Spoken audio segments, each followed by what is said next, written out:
निर्लज्जता की पराकाष्ठा है। पूरी घटनाक्रम से लेकर पुलिस स्टेशन पहुंचने, अस्पताल जाने, दिल्ली पहुंचने, लाश को जबरदस्ती जलाने से लेकर बिटिया के चरित्र हनन करने तक का गंदा, घिनौना, घटिया काम किया गया। ये बताया जा रहा है कि रेप नहीं हुआ, ये बताया जा रहा है कि गर्दन की हड्डी नहीं टूटी, ये बताया जा रहा है कि रीढ़ की हड्डी नहीं टूटी। तो किस बात के लिए एसआईटी बिठाए हो? किस बात के लिए 25 लाख रुपया दिए हो? किस बात के लिए उन 4 बच्चों को जेल में डाल रखा है? फिर अगर तुम्हारी निगाह में वो निर्दोष हैं तो यह अमानवीयता की पराकाष्ठा है। आपको ऐसे उदाहरण कहीं देखने को नहीं मिलेंगे। सरकारों का काम जन कल्याणकारी होता है, परोपकार का होता है, जनता का दमन और उत्पीड़न नहीं होता। बहनों भाइयों, आखिर हाथरस की बिटिया कसूर क्या है? वो नीची जाति की है, वो छोटी जाति की है, वो दलित है, इसलिए आप कुछ भी कर लेंगे। हो क्या रहा है इस देश में? किसी ऊंची जाति के लोगों के साथ ऐसा करके देखते, आपको अंजाम पता चलता।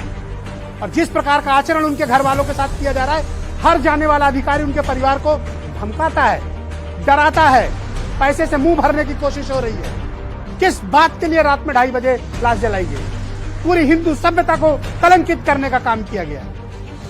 कौन से सबूत मिटाए गए?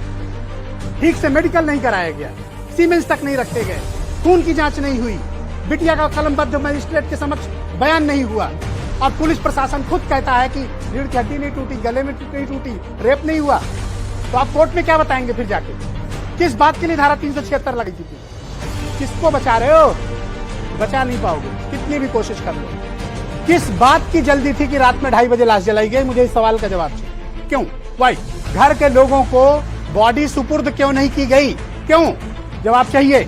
8 दिनों तक गैंग रेप की FIR क्यों नहीं लिखी गई? जवाब चाहिए। मजिस्ट्रेट के समक्ष कलमबद्ध बयान क्यों नहीं किया गया? जवाब चाहिए। आप बचा नहीं पाओगे कातिलों को, आप दरिंदों को बचा नहीं पाओगे। अपनी गलतफहमी से बाहर आ जाओ, नहीं बच पाएंगे दरिंदे।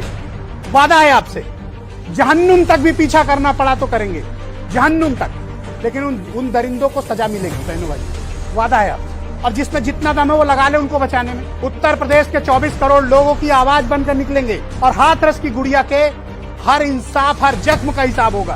बेटी बचाओ, बेटी पढ़ाओ। यहाँ तो बेटी दिन में नहीं बच रही है, बच रही है तो पुलिस मार डाल रही है। चरित्र हनन अलग से होगा, आपके बारे में बुरी बातें फैलाई जाएंगी और वो सब कुछ बताया जाएगा जिससे सरकार की इमेज ठीक हो।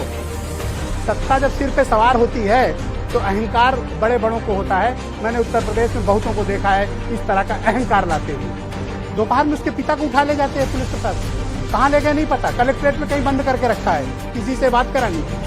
ये डेमोक्रेसी में होता है? ऐसा होना चाहिए क्या? होना चाहिए क्या? आप बताइए, ऐसा होना चाहिए? इंसाफ अगर देना है तो इंसाफ होते दिखना भी चाहिए।